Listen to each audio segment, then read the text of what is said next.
de periodistas y le doy la bienvenida al profesor catedrático y economista Raúl Moreira.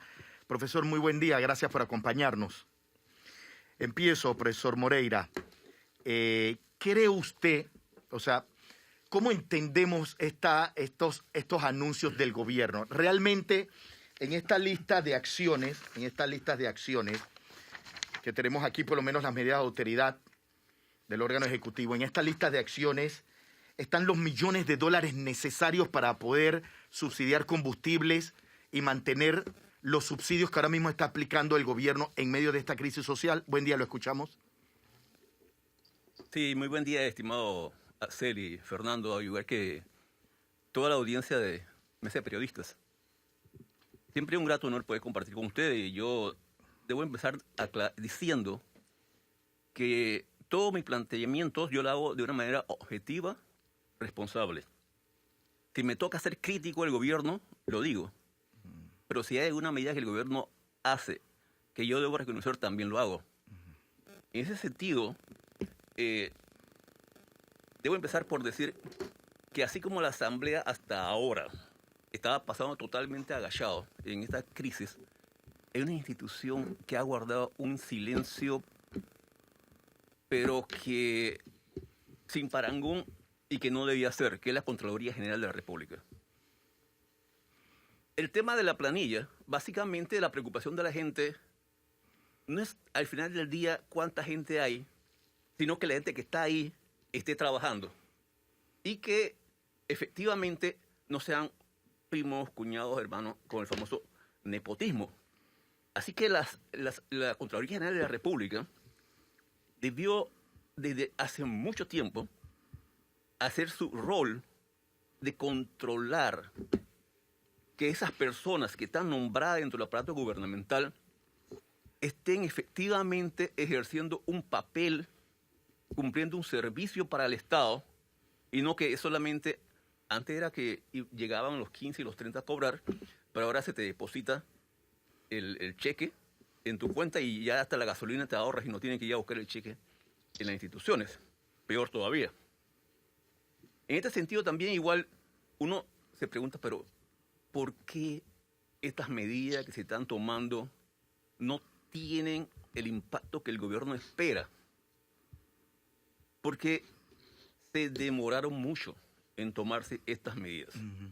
Nosotros señalamos en muchas ocasiones, durante el tiempo de la pandemia, que si el gobierno no daba muestra de compromiso en la transparencia en el uso de los recursos, cuando fuera necesario algún grado de sacrificio por parte de la población, la respuesta iba a ser, ¿y por qué yo, si tú estás dando muestras de que a ti no te importa lo que está pasando? Y eso está sucediendo ahora. Cuando empezó el tema del incremento de los combustibles, propusimos que se suspendiera el cobro del impuesto. Eso desde el inicio iba a evitar que se incrementara el precio del transporte público, que se incrementara el precio de los bienes y servicios, especialmente los alimentos, con la agravante que una vez que estos suben, aunque baje el petróleo como va a bajar, porque esto es temporal, los precios van a seguir arriba. No se tomó la medida, se generó esta escalada de incremento de precios y demás, que ahora cuando la tomas, incluso por encima de lo que debiste haber tomado al inicio, la gente siente que no es suficiente. Porque el nivel de insatisfacción se acrecentó de una manera que se pudo haber controlado al inicio. A mí me preocupa, pero grandemente, escuchar declaraciones de los dirigentes del Movimiento Popular en el sentido que se plantea que se congele el precio del combustible a los precios del 2019. Y otro dice, y que sea de manera permanente. Yo me pregunto si toda esa efervescencia popular tiene algún tipo de asesoría de alguien que le explique a estas personas que con justa razón están protestando que después del 2019 hubo una pandemia que efectivamente elevó los precios del combustible sin culpa del gobierno y que efectivamente ahora tenemos una guerra de Ucrania que exacerba el precio del combustible aún más, y eso tampoco es culpa del gobierno. Entonces, esas son cosas que a uno le preocupa, porque si es así, y también dicen, por ejemplo, hay que reducir la planilla. Si no reducen la planilla, no levantamos los cierres. Eso no es realista.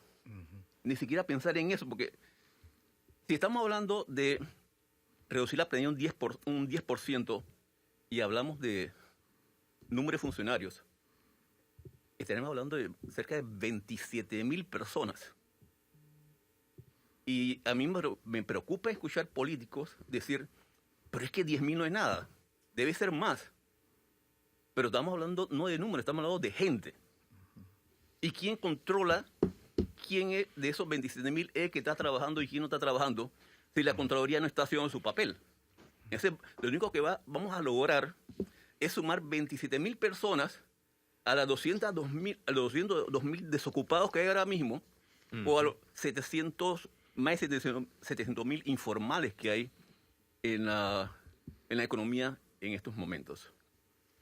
Entonces, hay que comprender muchas cosas. Yo, les soy sincero, yo hice una propuesta en el sentido del precio de los combustibles, en el sentido de suspender el doble del precio de la gasolina, que era 1.20, y va a quedar en 4.56, porque hay una realidad que el incremento sí ha subido a nivel internacional y que había un componente de responsabilidad de cada uno como individuo de controlar el consumo del combustible. Que esa parte el gobierno no lo puede resolver. Pero es tanta la insatisfacción por un lado y el echarle leña al fuego por otros que hace que una medida que le va a costar al Estado cerca de 280 millones de balboas, 3.95 a todos. Ahora están hablando de... 280 millones por mes. En los 3 meses. Ah, en 3 meses. Sí, Profesor, 1.93 aproximadamente millones mensuales. Y eso, a pesar que estaban hablando que contención del gasto y toda una serie de cosas, ya el Estado no tiene espacio para seguir conteniendo más gastos. Así de la noche a la mañana no tienes espacio. Si me dices que va a ser un plan de aquí a 3 años, a 2 años, ok. Pero para ahora no tienes espacio de contención. Estamos hablando de 3.900 millones menos recaudados de lo que habían presupuestado. Y eso significa proyectos que no se han ejecutado. Entonces, ¿de dónde va a sacar dinero si no es al final del día a través de más deuda?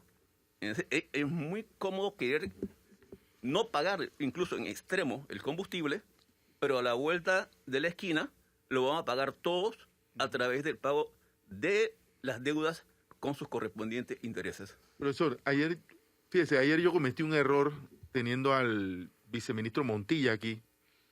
Pues yo le preguntaba si para cubrir este tema del combustible no se iba a recurrir a contratar más deuda. Nosotros estamos contratando deuda a cada rato. A veces pasa tanto que ya ni nos preocupa el hecho. Él dijo que se iba a hacer por la vía del sacrificio presupuestario, pero resulta que una buena parte del presupuesto es deuda. Entonces, quizás no existe la comprensión de que el dinero que estamos destinando a subsidiar el galón de combustible en este momento no es un dinero que se nos está regalando sin que no tengamos, esto lo vamos a tener que pagar y con creces. ¿Cómo traducimos, cómo hacemos una traducción de esto? ¿Y qué tanto es realmente esta medida un ejercicio de sacrificio fiscal, de sacrificio presupuestario? Porque nadie nos ha dicho, vamos a hacer estos 280 millones, 1 millón va a salir del Ministerio de Economía, el otro va a salir del Ministerio de Desarrollo Agropecuario, el otro lo vamos a quitar y otra cosa que es todavía peor, no podemos sacrificar programas sociales y programas de inversión, pero mientras no sepamos dónde se va a sacar, no sabemos de dónde sale este dinero.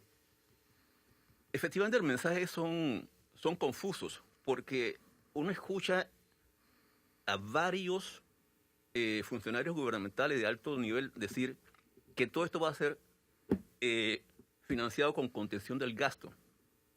Pero sin embargo, el ministro de Economía y Finanzas, que es el que maneja los números, dice que la planilla y los subsidios se están financiando con deuda.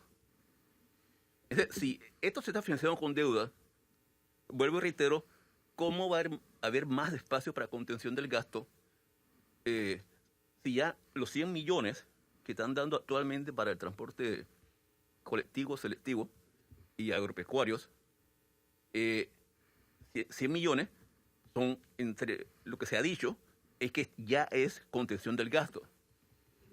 Entonces, ¿qué más se va a contener? No creo que haya espacio para contener más. Sabrina, ¿tienes pregunta o comentario?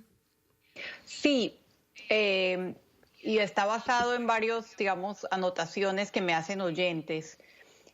¿Usted considera, profesor, que, digamos, las reducciones se están haciendo donde están los millones, donde está realmente la reducción que el pueblo espera o no? ¿Por qué lo pregunto? Porque cuando se habla de subsidios, la mayoría de personas piensan en los subsidios como 20 o sea, los subsidios que se han ido acumulando durante la pandemia y antes a los sectores más necesitados, pero no piensan en subsidios como los siguientes, y voy a leer un comentario de un oyente. Si eliminaran todos los subsidios que le han dado por décadas a la bolsa de valores y a los proyectos inmobiliarios disfrazados de turismo, el Estado tendría un ahorro de más de $2.000 millones. Si le quitas el beneficio fiscal a las empresas promotoras de vivienda de no pagar impuestos en las primeras ventas y los beneficios que tienen en impuestos sobre la renta, nos ahorraríamos otros cientos millones de dólares. O sea, ese tipo de subsidios de los que poco se habla, el gobierno podría echar mano, exacto, los mencioné, ahí lo dice, proyectos inmobiliarios disfrazados de turismo. Ese tipo de subsidios a grupos específicos que se han vendido como incentivos, ¿no cree que usted piensa que esa sería, digamos, un lugar de donde ahorrar en esta crisis y donde mostrar verdaderos sacrificios de parte de toda la población? Estimada Sarina, sí, efectivamente, y aclaro un punto que acabo de decir. Yo digo que no hay espacio para contención ya, para el día de hoy, como se quiere, de una vez. Pero con políticas en el tiempo, a mediano plazo, sí hay espacio para contener. Pero para allá, como se solicita para levantar la presión y demás, ahora mismo no creo que hay. Ha tocado un punto sumamente importante, estimada Sabrina, en el sentido que se cuestionan mucho los subsidios que se pagan, sobre todo a los hogares.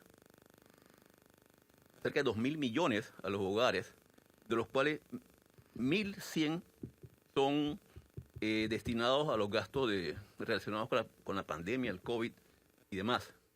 Que, bueno, no debía estar ahí. Eso dejaría el total de subsidios de 2.900 en 1.800 millones aproximadamente. Pero hay unos subsidios que no se ven y que son los que correctamente señalan, que son las exoneraciones que se otorgan a los puertos, al ferrocarril, recientemente a las empresas del sector turismo que le exoneran el 100%. Nunca se contabiliza cuánto se está sacrificando al Estado en todas esas exoneraciones. Y eso es un subsidio. Esas empresas están operando subsidiadas. Entonces sí es un número que hay que decirlo, porque ese es un sacrificio. Si ellos no tuvieran esas exoneraciones, eso sería ingreso que debía estar entrando al Estado para satisfacer la necesidad de la población. Ahora que estamos en el tema de que todo el mundo quiere hacer una cartita al niño Dios y demás, yo quisiera también meter la mía. ¿Por qué no se aprovecha la situación para comprometerse a que de una vez por todas la explotación del cobre declare cuánto se está dejando de reportar en la explotación del oro y el molibdeno? Son miles de millones de balboas. y que nadie dice nada, nadie habla nada, y que en la propuesta de contrato que se está discutiendo no se vuelve a mencionar absolutamente.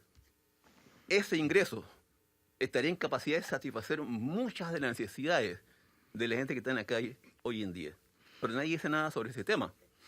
Pero sí creo que efectivamente, cuando se habla de subsidios, no solamente debemos hablar del tanquecito de gas, del 120 a los 65 o la red de oportunidades. Hay que hablar de ese subsidio que no entra, pero significa un sacrificio multimillonario para el gobierno nacional. Me hablan también del subsidio electoral. Otro subsidio que se gasta sin control, que es cierto. O sea, No, sabemos que si existe hay el control. ¿Sí hay control? Sí. O sea, bueno, los partidos tienen que entregar un reporte de gastos sustentado, etcétera. Hay otros que no necesariamente, pero bueno. Profesor, ¿es lo que necesita el país el congelamiento del precio del combustible a 3.95? Hoy debe haber un reajuste en el precio de la gasolina, se debe anunciar.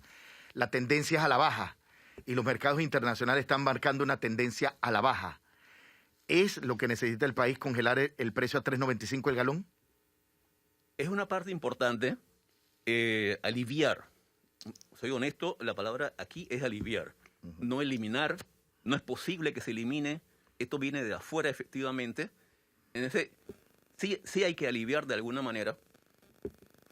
El gobierno fue lento, en extremo, en tomar medidas. Siempre se dijo que no se podía y ahora se pudo. Solamente producto de la presión popular.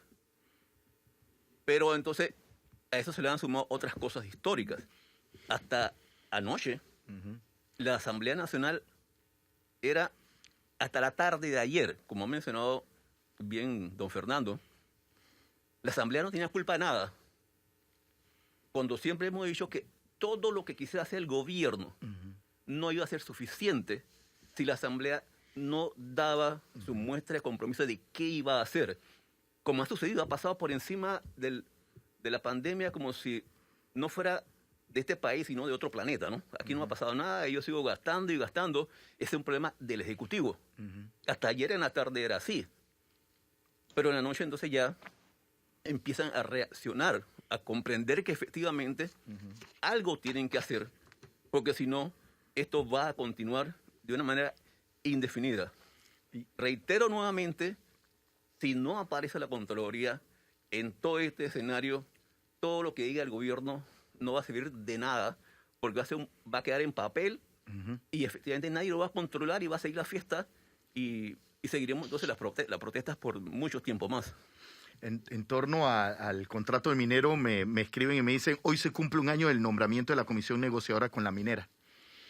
Y se desconoce realmente dónde está el contrato. Nos faltó poner ¿cómo se llama? Una torta de cumpleaños con una velita encendida. Yo creo la Asamblea tiene mucha culpa del descrédito, de la poca credibilidad del gobierno. Creo que el Ejecutivo no ha tenido capacidad, si bien es cierto, no puede cómo intervenir. De alguna forma el Ejecutivo ha tenido que poner un control en el despilfarro, en la actuación indolente de la Asamblea y de los diputados, porque ellos son los que han creado mucha molestia y mucha rabia de las personas que están en la calle, parte desde el Palacio de la Asamblea Nacional. Y ahí ha fallado el gobierno en tratar de minimizar estas actuaciones irresponsables que lo que tienen es a la gente en la calle por parte de la Asamblea Nacional. Les pido algo, son las 8:39 de la mañana, vámonos a nuestra primera pausa comercial. Cuando regresemos seguimos con el análisis de lo que está viviendo el país, de la situación socioeconómica, de las protestas en la calle, de los anuncios del gobierno. Nos falta hablar de la canasta básica. Nos falta hablar de la canasta y de otros temas. Yo les recuerdo, usted está en Mesa Periodista, aquí tienen análisis profundo y diferente que te pone al día. Pausa, regresamos en minutos.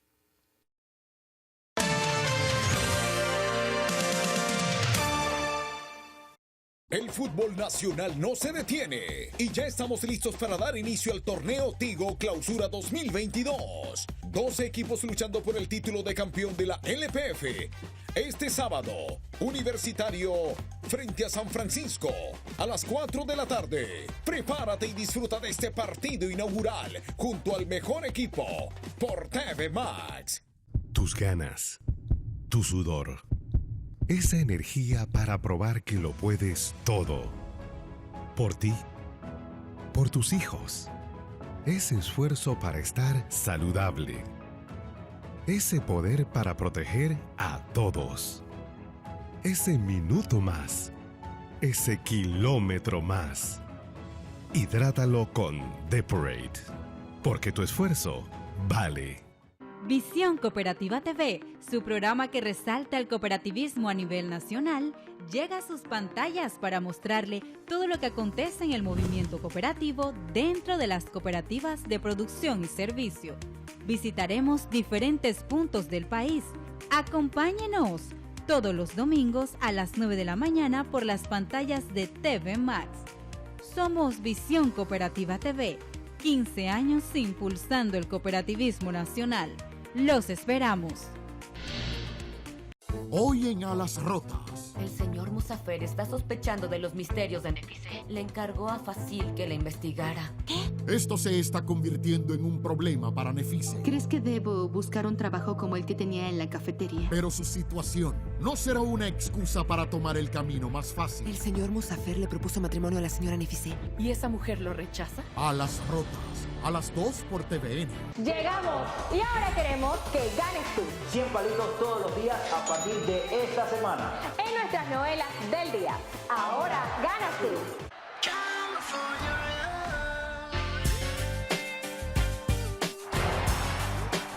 Líneas sólidas de la banda de Jardín Derecho.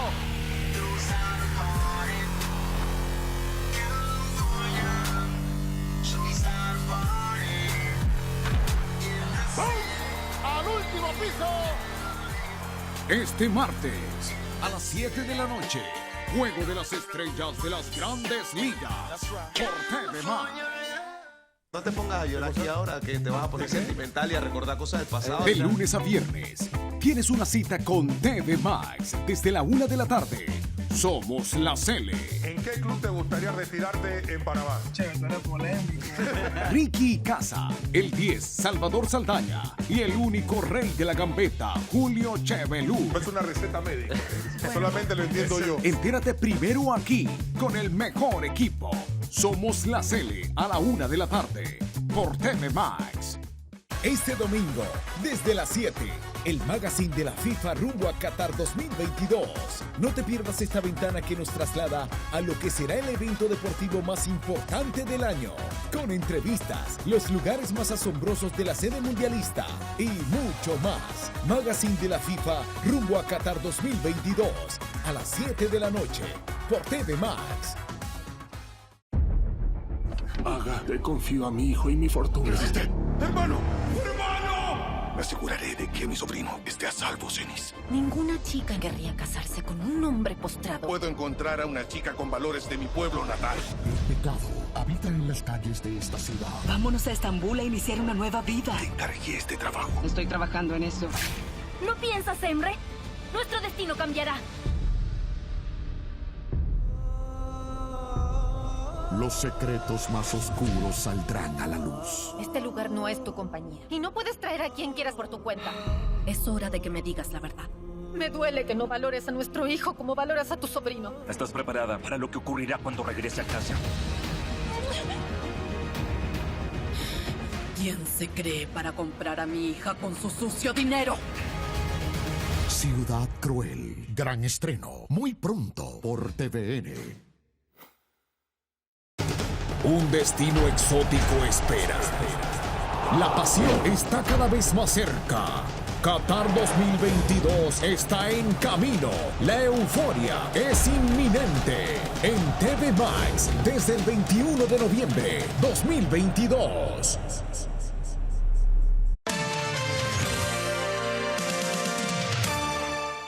Les reitero la bienvenida a Mesa de Periodistas de este miércoles 13 de julio. Gracias por acompañarnos. Axel Rivera les saluda en compañía de Fernando Martínez, Sabrina Bacal y hoy como invitado especial el profesor Raúl Moreira. Bien, vamos a hablar un poquito de canasta básica. Ayer el Gobierno Nacional también dio a conocer los 10 productos que entran a la figura de control de precio.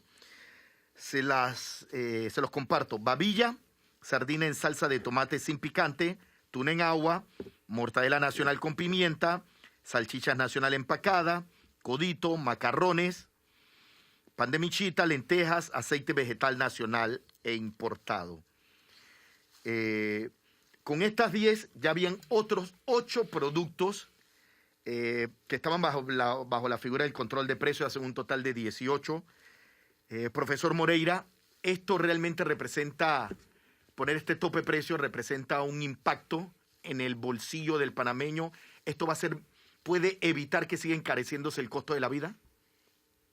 Bueno, cuando uno revisa los productos que el gobierno ha decidido entrar en control de precios, debo decir que sí, efectivamente son productos que han tenido un incremento importante según la cifra del IPC del INEC, un incremento importante de precios, especialmente el tema del aceite, que ha crecido más de 17%, pero han quedado por fuera también otros artículos que son muy necesarios en la canasta básica y que también han experimentado un crecimiento importante, como son los huevos. El precio del huevo ha crecido un 10%. Y lo que es la leche evaporada, condensada, y la leche en polvo, perdón, y evaporada, y lo que es el pollo, son, entre otros, algunos alimentos que se debieron haber incluido también en este control. Desde la administración anterior, cuando se inició el tema del control de precios con 22 artículos de la canasta básica familiar, nosotros señalábamos que era necesario que en conjunto con esa medida se fueran estableciendo ciertas políticas y herramientas que garantizaran que una vez que se levantara el control sobre estos alimentos, el precio no se disparara y que la gente pudiera seguir contando con alimentos a precios accesibles. No se hizo eso. No se hizo y la experiencia le demostró. De 22 quedamos en 8 ahora y todos los artículos, casi todos, han subido de precio. Al contrario de lo que siempre decían los detractores del control de precios, que decía que como está en control, entonces no podemos poner precio incluso por debajo de lo que dice el control. Y lo que han hecho es darme la razón de lo que yo señalaba. Yo he propuesto, dentro de un humilde aporte, que se congelaran así un total de 25 artículos de los que más incremento monetario habían experimentado en el último año, utilizando como referencia la canasta básica familiar de alimentos elaborada por el Ministerio de Economía y Finanzas, que es una canasta científicamente elaborada atendiendo lo que consume la población más los requerimientos nutricionales establecidos por el Ministerio de Salud. Y que antes del final de este congelamiento de precios de 6 meses que proponíamos, se debía volver a implementar la política de los llamados supermercados y tiendas Compita, que garantizara que los alimentos y artículos del hogar llegaran a los más humildes a precios realmente accesibles. Eso iba a permitir que después de los 6 meses tú eliminas el control de precios para satisfacción de los que lo critican y dejar que la empresa privada siguiera estableciendo sus precios como mejor le pareciera, pero actuando el Estado, porque es necesario hacerlo, para que los alimentos puedan seguir siendo una realidad de acceso para la gente más humilde. Pero, profesor, hay un problema, y ahora va a parecer que le doy la razón al presidente de la Asamblea, hay un problema real de lo que él llamó intermediarismo en lo que nosotros llamamos el precio de mercado. Hay un altísimo componente que se llevan los intermediarios. Entonces, sí, bueno, es verdad, hay un problema por cierto, que fue una promesa de campaña, ¿cómo se llama? Del campo a la mesa. Crear los mercados comunitarios y lo que usted llama las tiendas populares.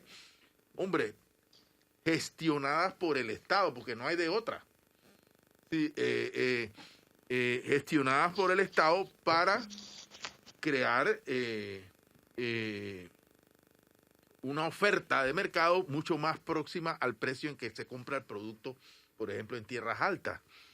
Ahora, este intermediarismo, por usar el término prestado de Cristiano Adames, no solamente ocurre con los alimentos. Yo creo que este es un problema que tenemos en otros rubros. Yo dije ya que medicamentos, pero con otros temas pasa más o menos lo mismo. ¿Cómo deberíamos enfrentar este tipo de temas? Bueno, precisamente si uno establece este tipo de herramientas de mercados populares, obligaría al Instituto de Mercadeo Agropecuario. Farmacias populares. También, también había las farmacias Compita en ese tiempo. Obligaría a Lima a garantizar un acceso lo más directo posible entre el campo y el consumidor, minimizando en gran manera el papel del intermediario. También esa medida en ese tiempo incluía las farmacias Compita, que permitía entonces también acceder a productos de medicamentos cuyo precio hoy en día aquí en Panamá es escandaloso. Esto es terrible.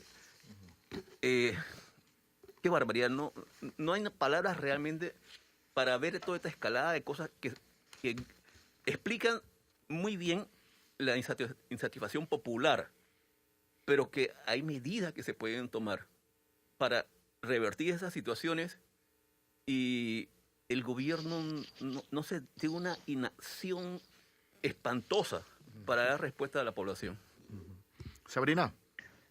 Sí, profesor, usted mencionó algo que yo pensé ayer y que mucha gente comentó, y es la parte de si el Estado está promoviendo que la población consuma estos productos, varios de estos productos muy poco saludables. Si no hubiese que tener, digamos, para establecer esa canasta básica, si no es necesario que el Ministerio de Salud haga, digamos, un aporte de cuáles son los productos más consumidos, pero también más saludables, porque estamos de alguna manera como Estado incentivando a comer productos nada saludables. De esos 10 productos de la canasta básica, hay 3 enlatados, o sea, no sé si es contraproducente.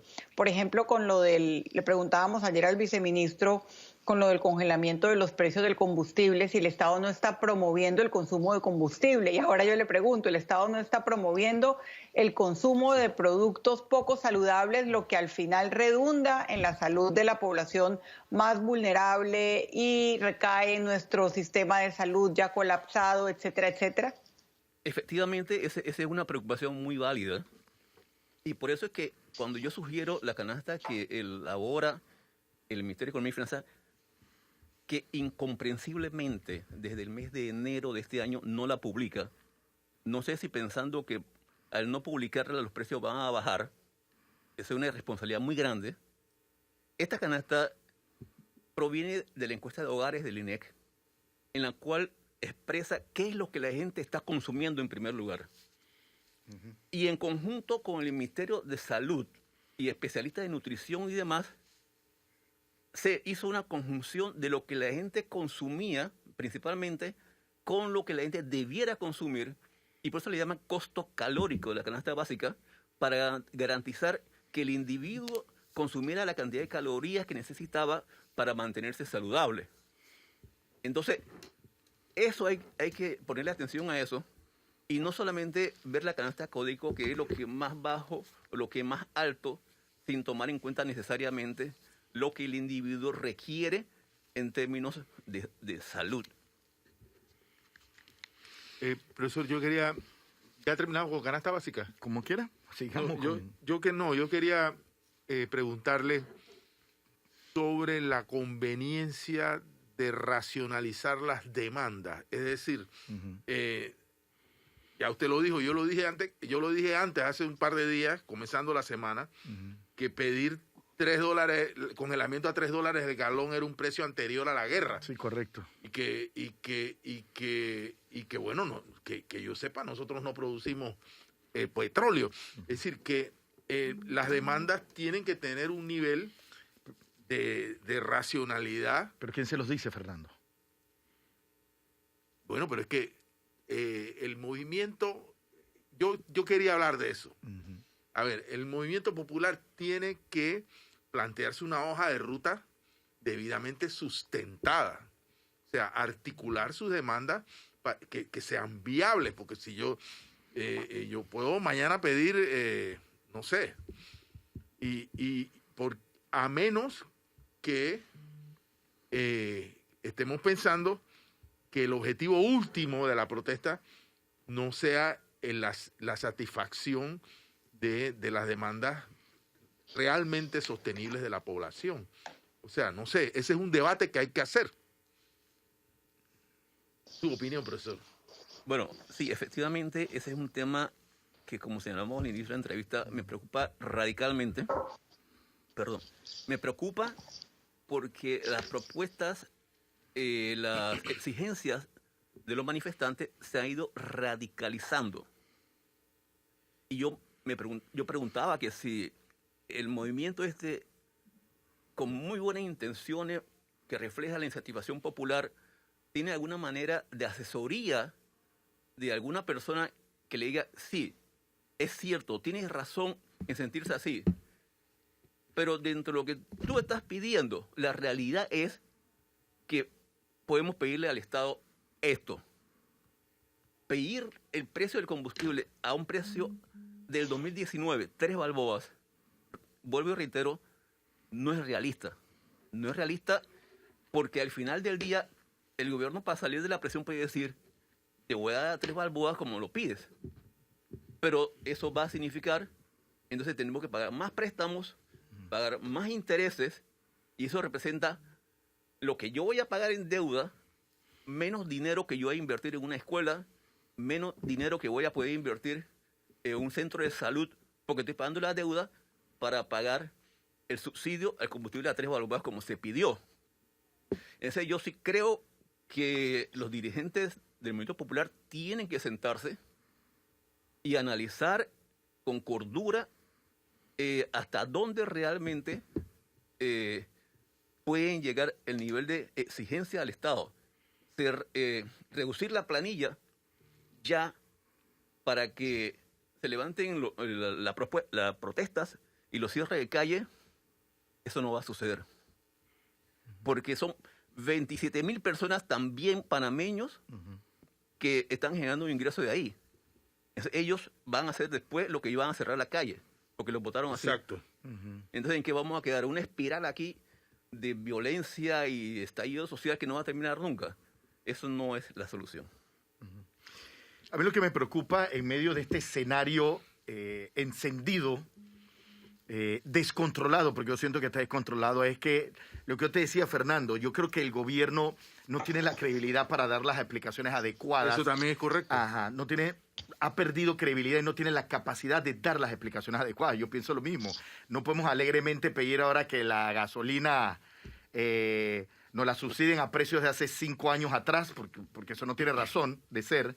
Que el control de precio se incluyan 50 productos más, o no sé, hay una serie de medidas que en este momento es una urgencia.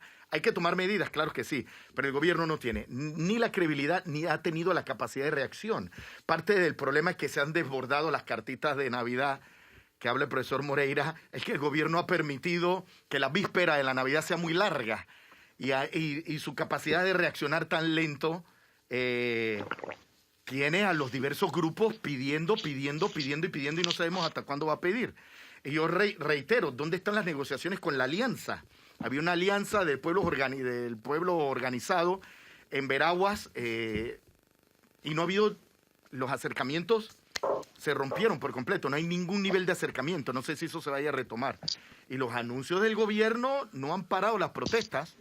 Pero también, y con el respeto que yo le tengo a la ministra de Educación, ella no es la persona, no es la figura que debiera representar al Estado. Eso lo hemos dicho en también, la resolución de un problema económico y social tan grave.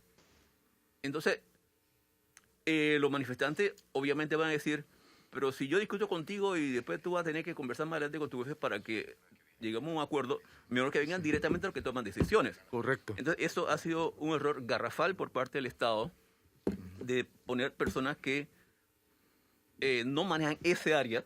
Yo no estoy diciendo que tengan incapacidad ni nada por el estilo, pero ese área tiene sus expertos dentro del gabinete que son los que debieron haber enfrentado por parte del gobierno nacional esta discusión. Yo quiero hacer algunas apostillas. A ver, alcanzado algunos objetivos de carácter reivindicación inmediata, combustible, canasta básica, etcétera. Lo que viene es la discusión de fondo. ¿Cómo hacemos para que esta sociedad sea más redistributiva? ¿Qué cambio de mayor... Desde luego, eso no se puede hacer mediante un decreto de la noche a la mañana. Pero bueno, ese es un tema que la sociedad ha rehuido o que nuestra partidocracia ha rehuido olímpicamente gobierno tras gobierno, porque no voy a responsabilizar solo al actual gobierno. Gobierno tras gobierno. Ayer yo hablaba del tema del artículo de la CEPAL que señala que una economía basada en el crecimiento de la zona de tránsito, la llamada economía transitista, es un error histórico. Y lo que nosotros estamos viendo en las calles es el sector rural e indígena demandando un espacio en el crecimiento económico.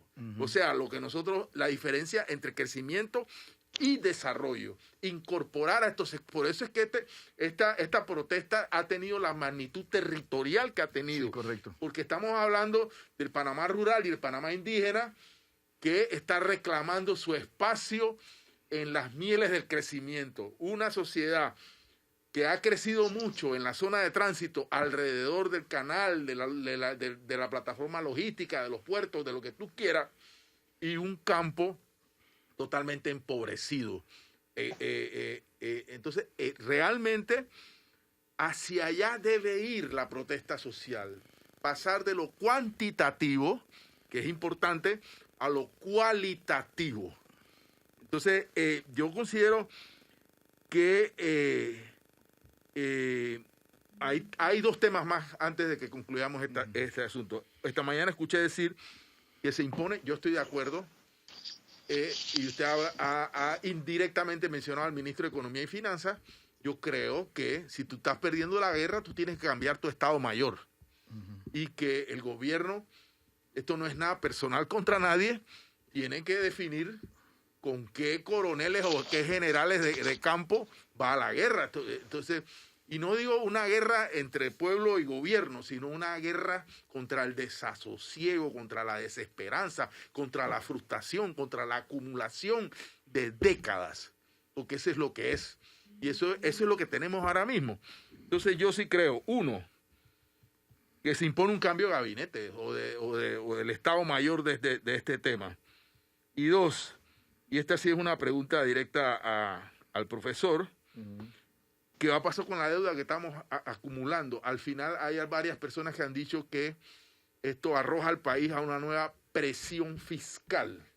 O sea que al final del camino puede que este gobierno, que ya evadió el tema de la reforma constitucional, que ya está evadiendo el tema de la Caja del Seguro Social, que ha evadido varias cosas, al final del camino va a dejar de legado la obligación, yo no sé si en este gobierno, pero en el próximo, de que existe una reforma fiscal en este país, porque ¿de dónde va a salir la plata?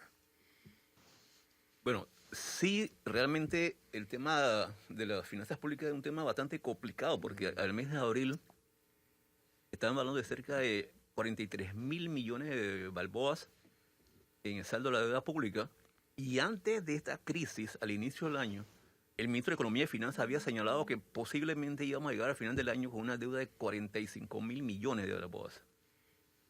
A pesar que todavía la República de Panamá tiene un espacio fiscal que le permite acudir al mercado internacional para generar deuda, porque hay mucho apetito por la deuda panameña todavía, esto no es infinito, esto tiene un límite. La Ley de Responsabilidad Social Fiscal establece una relación deuda PIB del 40% y andamos por allá por el 63%. algunos dicen, no, pero lo que pasa es que otros países tienen 200. Pero ¿por qué nosotros tenemos que llegar allá? Si lo que ha caracterizado a nuestro país, que ha permitido que generemos el rango de inversión que tenemos, es el manejo de transparencia y disciplina fiscal. Entonces, tenemos que buscar eso, solucionar los problemas de manera racional. No podemos seguir generando deuda para refinanciar deuda o solamente para pagar planillas y no invertir. La inversión es la que al final del día va a generar los puestos de trabajo que la gente requiere. La gente requiere empleos. No requiere el nivel de subsidios. Los subsidios tienen su porqué y su a quién. Pero si tú generas empleos, entonces eso se va minimizando y la economía se dinamiza más. Pero es un problema estructural, como bien señala don Fernando. En los últimos años, los gastos de planilla están creciendo por 556 millones en promedio anualmente y la inversión 152. Ninguna economía aguanta eso. Entonces, eso hay que hacerlo, pero eso no se hace mañana. Hay que hacer un acuerdo nacional que garantice que eso se revierta. Para eso se entendía que era el pacto del Bicentenario. Correcto. Pero no vemos cómo se está relacionando el pacto Bicentenario con la solución de los problemas que tenemos hoy en día, o por lo menos que se diga, esto me va a servir para dentro de X cantidad de tiempo. Garantizar que estos problemas no se sigan dando. Bueno, en estos momentos ya diversos grupos de Suntrack marchan hacia el centro de la ciudad, tienen una concentración en el área de la 5 de Mayo, están marchando de diversos puntos. Hace unos minutos les presentamos imágenes de la caminata que hacen hacia el centro de la ciudad desde el área de la ciudad de la salud, aquí cerca de Merca, uno de los puntos donde mayor concentración de trabajadores tienen. Ellos tienen hoy una huelga de advertencia, lo que llaman 24 horas de huelga, y tienen una concentración en horas de la mañana y mediodía en el sector de la 5 de Mayo. Vamos a ver cómo el gobierno definitivamente aplica todas estas medidas de control de gasto, todas estas medidas de austeridad que ya tocan por lo menos a la Asamblea Nacional, ¿no? Suspensión de giras de comisiones, suspensión de horas extraordinarias, suspensión de seminarios y capacitaciones en general. Creo que también deben suspender los terribles mensajes de despilfarro. Son medidas cosméticas. Sí, yo creo lo mismo. Hasta que no vea su ejecución y no vea los resultados, para mí son medidas cosméticas. Y me hacen ver que son medidas, como te digo, muy improvisadas, porque nadie maneja, y esto es calculable, ¿sí o no, doctor, profesor? Se tiene que saber cuánto va a generar en ahorro estas medidas. Eso tiene que estar claramente identificado. De nuevo, la Contraloría. Y eso no se sabe exactamente cuánto es el ahorro que se va a generar con las medidas. Yo, ver para creer definitivamente, lastimosamente eso le está pesando al gobierno, que la gente no le cree. Muchos anuncios, pocos hechos, poco se ven sus acciones. Pero bueno, vamos a estar pendientes. Hay que estar pendientes también si se establece algún nivel de diálogo con los grupos que están en las calles, con los grupos de protesta, para ver si se puede normalizar, ¿no?, el país. La Panamericana trancada en varios puntos, en Panamá Oeste, en Chame, en Chiriquí, en Divisa, la carretera nacional. Hay varios puntos del país que están paralizados. Dígame, profesor. Sí, esto realmente requiere una solución pronta. Panamá es un país que, quiéralo o no, depende mucho de su papel en el comercio mundial y demás. Y esta imagen que estamos transmitiendo a nivel internacional es gravísima. Gente que pudo haber pensado en invertir en Panamá para generar los empleos que tanto necesitamos, va a decir, no voy para allá. Si tenemos esta situación, me voy para otra parte. Lo que ocurrió de los transportistas que cerraron el corredor y que la gente iba caminando al aeropuerto, es una vergüenza internacional que nos va a costar mucho. Y entonces, tenemos que saber hasta dónde podemos estirar la liga sin que ésta se reviente y nos afecte a todos por igual y no tengamos la solución que estamos buscando. Pero lo que yo veo, pues, es que con el movimiento social está pasando un fenómeno interesante. Es como alguien, o como un recién nacido que comienza a reconocer la fuerza, el poder ciudadano, por decirlo de alguna manera, y en un momento determinado no ha llegado, digamos, a la capacidad o a la madurez o el momento para decidir cómo es la mejor manera cuál es el mejor uso de esa fuerza. Y sí se están cometiendo, en esto voy a ser abogado del diablo, sí se están cometiendo algunas torpezas. A ver, por ejemplo, diré, mantener todas las vías cerradas significa que los productores, que son por cierto el origen de esto, de los alimentos, no van a tener una pérdida de su producto. Hoy lo dijo el presidente de la Cámara de Comercio de Chiriquí, se están perdiendo productos en tierras altas, se puede desabastecer otra vez los mercados nacionales. Los turistas que llegan a una isla en el archipiélago de las Perlas, llegan en un vuelo charter, posiblemente no van a tener ningún problema, pero el que tiene un pequeño negocio de turismo allá en la playa de Pedací, ese no ha visto un centavo en 10 días. Entonces, por eso es que digo que el movimiento, porque también hay que reconocer a la historia como un proceso, no confundir los golpes de timón de la historia, que los hay por supuesto, con la naturaleza de los procesos. Para llegar a una meta se ha recorrido previamente un camino. Y es muy importante, este es un momento sí de protesta, pero también de reflexión, correcto, también de debate, hay que tener... y de construcción de liderazgos. Parte de esta crisis ha sido una ausencia rotunda de liderazgo en el gobierno, en la oposición. En este país no ha habido oposición. ¿Cuál oposición? ¿Política partidista? No. Lo que haya habido lo que ha existido han sido contubernios y acuerdos de recámara. Entonces, todo proyecto nacional, se requiere un proyecto nacional, pero el proyecto nacional requiere también un liderazgo. Y ese liderazgo tiene que surgir, como ha surgido en todas partes del mundo, del propio movimiento. O sea, y recordemos también que algunos de las cosas que estamos haciendo pueden terminar teniendo un efecto perjudicial para las mismas fuerzas que están siendo convocadas o participando.